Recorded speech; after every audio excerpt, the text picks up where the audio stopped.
After first speaking to Kelly on the phone, Karen Wells' daughter named Brenda Lindsay, is that right? Mm-hmm.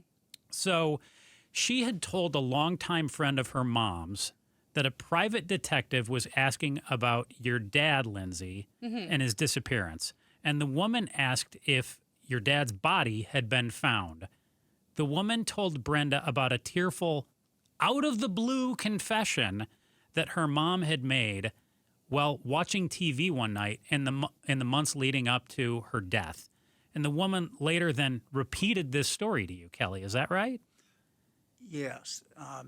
What did Karen Wells confess at the time, or what did Brenda end up relaying to you? Let's take it back a little bit. Sure.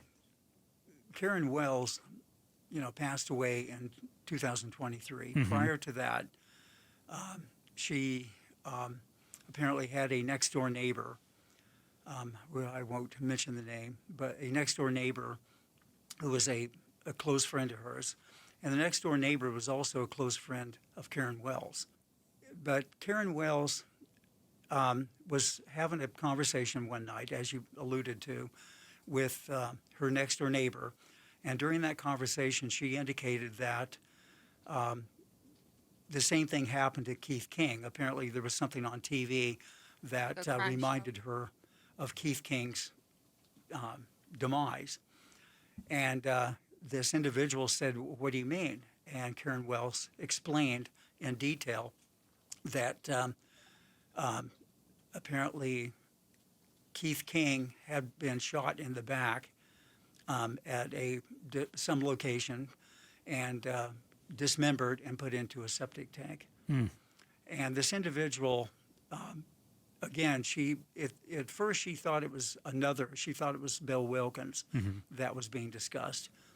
But it turned out to be another individual that had not really come up during the investigation at all. Yeah, and we feel like that maybe was kind of by design.